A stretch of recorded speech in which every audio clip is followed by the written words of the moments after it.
தமிழகத்தில் இணைய சேவை கட்டண பாக்கியை செலுத்தாத அரசு பள்ளிகள் 1.5 கோடி ரூபாயை பிஎஸ்என்எல் நிறுவனத்திற்கு செலுத்த பள்ளிக் கல்வித்துறை உத்தரவு.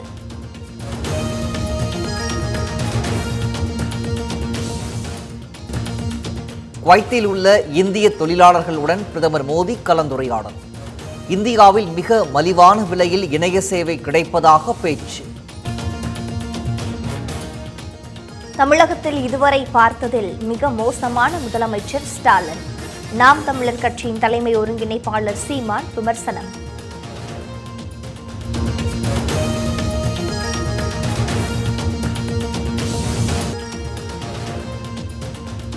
மாவட்ட கல்வி அலுவலகங்களில் இணைய சேவை கட்டணம் பல மாதங்களாக செலுத்தவில்லை. திமுக அரசு மீது பாஜக மாநில தலைவர் அண்ணாமலை குற்றச்சாட்டு.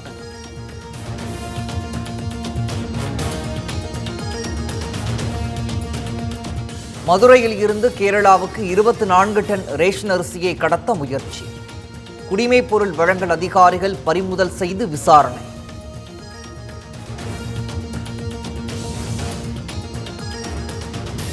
நெல்லையில் கொட்டப்பட்ட மருத்துவ கழிவுகளை அகற்றும் பணி தொடங்கியது. 16 டாரஸ் லாரிகளில் கழிவுகளை திரும்ப எடுத்துச் செல்கிறது கேரள குழு.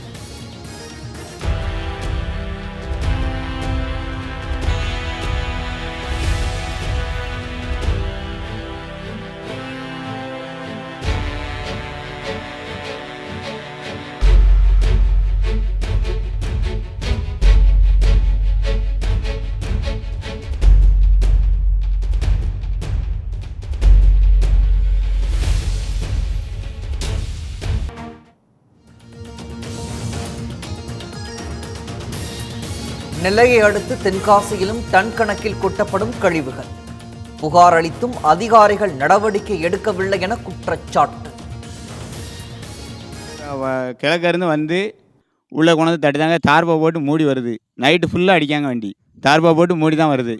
இவங்க தான் நைட்டு ஃபுல்லாக அடிக்காங்க. நைட்டு ஃபுல்லாக வந்து 2 வண்டி 3 வண்டியில் கொண்டு தட்டுதாங்க. மயிலிருந்து கிழக்கிருந்து வந்து உள்ளே கொண்டு தட்டிதாங்க, தார்பா போட்டு மூடி வருது. நைட்டு ஃபுல்லாக அடிக்காங்க வண்டி, தார்பா போட்டு மூடி தான் வருது. இவங்க தான் நைட்டு ஃபுல்லாக அடிக்காங்க. நைட்டு ஃபுல்லாக வந்து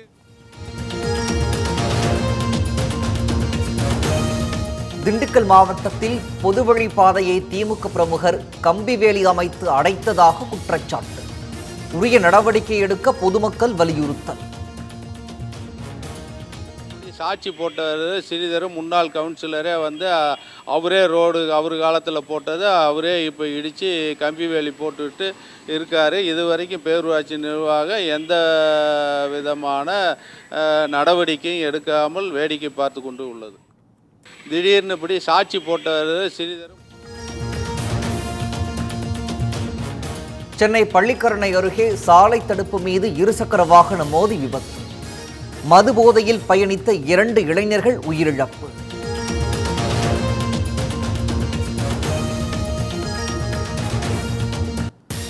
திண்டுக்கல் மாவட்டம் நாகுலுப்பட்டி பிரிவில் டாஸ்மாக் கடை அமைக்க மக்கள் எதிர்ப்பு. அடையாள ஆவணங்களை அரசிடம் ஒப்படைத்து தேர்தல் புறக்கணிப்பில் ஈடுபட முடிவு.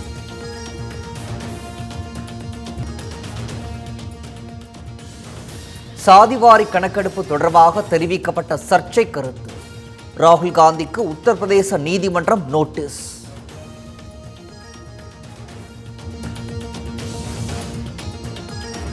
தேர்தல் மின்னணு ஆவணங்களை பொதுமக்கள் பெற கட்டுப்பாடு. விதிமுறைகளில் திருத்தம் மேற்கொண்டுள்ள மத்திய அரசு.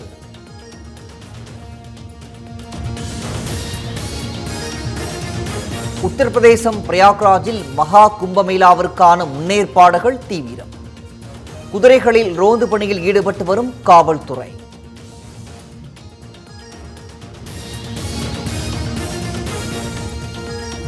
டெல்லியில் நாளுக்கு நாள் அதிகரிக்கும் காற்று மாசு.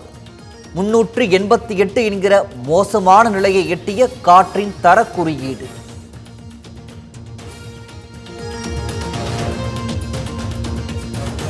நொய்டாவில் உள்ள தனியார் நிறுவனத்தில் பயங்கர தீ விபத்து. தீயை அணைக்கும் பணி தீவிரம்.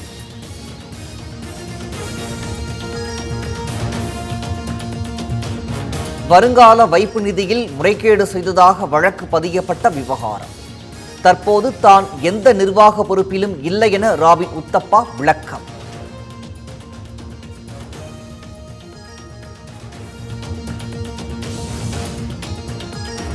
ஏமனில் ஹவுதி கிளர்ச்சியாளர்களை குறிவைத்து அமெரிக்கா வான்வழி தாக்குதல். தொடரும் தாக்குதலால் செய்வதறியாது தவிக்கும் மக்கள்.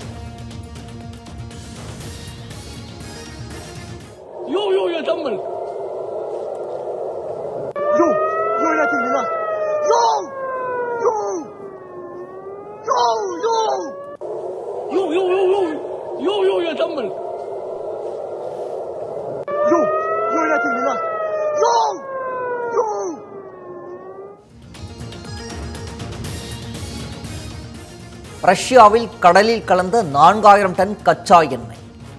கடலில் கலந்த கச்சா எண்ணெயை அகற்றும் பணி தீவிரம்.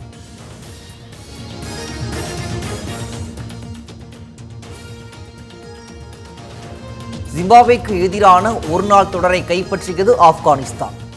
8 விக்கெட்டுகள் வித்தியாசத்தில் அபார வெற்றி.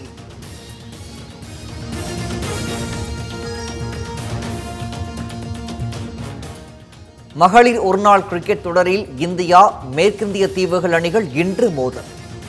வெற்றி பெறப் போவது யார் என ரசிகர்கள் எதிர்பார்ப்பு.